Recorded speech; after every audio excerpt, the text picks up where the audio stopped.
নতুন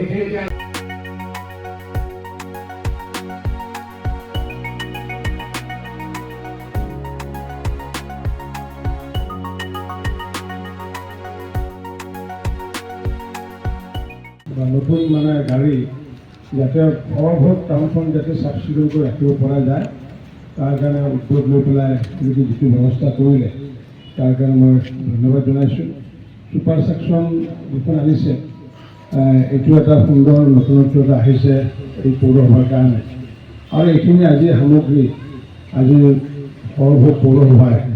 মোৰ জৰিয়তে ৰাইজলৈ উৎসৰ্গা কৰিছে। অসমৰ প্ৰতিগৰাকী বিধায়কে তেওঁলোকৰ অন্তৰ্গত যিমানবোৰ মিউনিচিপালিটি আছে মিউনিচিপালিটিসমূহত তেওঁলোকে মানে পদেন সদস্য আৰু সেই পদেন সদস্য হিচাপে আমি শপত গ্ৰহণ কৰিব লাগে। আজি মই সৰভোগ পৌৰসভাৰ পদেন সদস্য হিচাপে আজি মই শপত গ্ৰহণ কৰিছোঁ আৰু কৰি পেলাই নথৈ আনন্দিত হৈছোঁ যে সৰভোগৰ টাউনখনক উন্নয়নৰ লগত মই জড়িত হ'ব পাৰিম। আৰু আজিৰ দিনটো এইকাৰণে মোৰ ভাল লাগিছে যে আজিৰ দিনটোতে 40 লাখ টকা ব্যয় সাপেক্ষে এটা নতুন বজাৰ গৃহৰ কাম আজি শুভাৰম্ভ কৰা হ'ল আৰু লগতে আমি 6খন মানে যান আৰু 6খন যান সেই 6খন যান বিশেষকৈ এখন ছুপাৰ চাকাৰ মানুহৰ ঘৰত যিমানবোৰ চেনিটাৰী টেংক আছে টেংকৰ পৰা যাতে মলসমূহ যাতে টানি পেলাই অন্য জেগাত যাতে পেলাব পাৰে তাৰ কাৰণে এখন ছুপাৰ চাকাৰ এখন JCB আৰু জাবৰ নিষ্কাশনৰ কাৰণে 4খন গাড়ী সৰ্বমুঠ 6খন গাড়ী পৌৰসভাই আজি ৰাইজলৈ উৎসৰ্গা কৰিছে আৰু সেইটো মই আনুষ্ঠানিকভাৱে মই আজি মুকলি কৰিছোঁ। মই সৰভোগ পৌৰসভাই যিমানখিনি কাম কৰিলে এই কামৰ অগ্ৰগতি দেখি মই সন্তুষ্টি লাভ কৰিছোঁ। কাৰণ কিয় যিহেতু বিশেষকৈ আমি যদি চাওঁ যি আমাৰ ছিগনেচাৰ প্ৰজেক্টৰ অন্তৰ্গত ছিগনেচাৰ প্ৰজেক্টটো আচলতে মূলগত উদ্দেশ্য আছিলে যে বিবাহ ভৱন বনোৱাৰ কাৰণে। আজি মই দেখিলোঁ যে প্ৰায়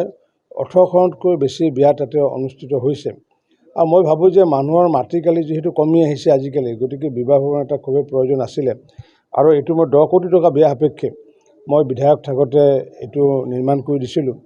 আৰু তাত এতিয়া বিবাহ ভৱন আৰম্ভ হৈছে শুনি ভাল লাগিলে আৰু লগতে এতিয়া তাত এটা বেংক এটা প্ৰতিষ্ঠান এটা তাত অনাৰ কাৰণে ইতিমধ্যে যোগাযোগ চলি আছে আৰু তাত ব্যৱসায় আৰম্ভ কৰাৰ কাৰণে ইতিমধ্যে কেইবাজন ব্যৱসায়ীৰ লগত ইতিমধ্যে চুক্তিপত্ৰ হৈছে।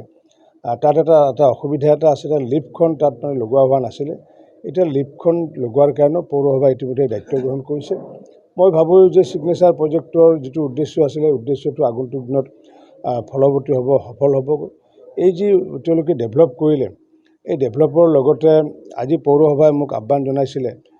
যে আমাৰ যিখন মানে চিভিল হস্পিটেলখন মানে কেতিয়া আৰম্ভ কৰিব এই বিষয়ে মোক মানে আজি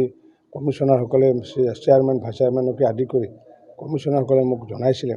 আৰু তৎকালীনভাৱে মই তাৰে পৰা সভাকক্ষৰ পৰাই আমাৰ স্বাস্থ্য মন্ত্ৰী অশোক সিংহৰ লগত আলোচনা কৰিছোঁ যে তাতে সোনকালে যাতে ষ্টাফ যাতে দিয়ে আৰু তেওঁৰ লগে লগে তৎকালীনভাৱে মোৰ কথাষাৰ তেওঁ আগন্তুক দিনত তেওঁ ষ্টাফ দিম বুলি ইতিমধ্যে আজি জনাইছে। আৰু লগতে আমাৰ যিটো ইতিমধ্যে 5 কোটি টকা ব্যয় হৈছিলে আমাৰ যি গান্ধী ভৱনৰ কামটো অৰ্ধনিৰ্মিত হৈ আছিলে আৰু তাত মানে আৰু প্ৰায় 3 কোটি টকামান প্ৰয়োজন হ'ব বুলি মই আজি যিহেতু গান্ধী ভৱনৰ কথাটো মিউনিচিপালিটি উলিয়াইছিলে মই তাৰে সভাৰ পৰাই আমাৰ যি কৌশিক ৰয় আৰ্বান ডেভেলপমেণ্ট মিনিষ্টাৰ তেখেতকো মই ইতিমধ্যে আহ্বান জনাইছোঁ যে আমাক অতিৰিক্ত 3 কোটি টকা মুকলি কৰি দি যাতে আমি যাতে তাত এয়াৰ কণ্ডিশ্যনকে আদি কৰি ছিটিং প্ৰভিজনকে আদি কৰি যাতে এইটো সম্পূৰ্ণ কৰি পেলাই যাতে গান্ধী হলটো নিৰ্মাণ কৰি ৰাইজক উৎসৰ্গা কৰিব পাৰোঁ তাৰ কাৰণে দুয়োগৰাকী মন্ত্ৰী অশোক সিংহাল আৰু মন্ত্ৰী কৌশিক ৰয়ৰ লগতো মই ইতিমধ্যে আলোচনা কৰি পেলাই এই কামখিনি আগন্তুক দিনত আমি লৈ যোৱাৰ কাৰণে প্ৰক্ৰিয়া এটা হাতত লৈছোঁ। সামগ্ৰিকভাৱে নিশ্চিত ওপৰত পূৰ্বতো 10 বছৰ ধৰি সৰভোগ টাউনৰ উন্নয়নত জড়িত হৈ আছিলোঁ আৰু এইবাৰ পুনৰ সৰভোগ টাউনৰ লগত উন্নয়নত জড়িত হ'বলৈ পাই মই নথৈ আনন্দিত হৈছোঁ। নিশ্চিত ওপৰত আগন্তুক দিনত সৰভোগ টাউনখন এটা ভাল দিশত এটা গতি কৰিব।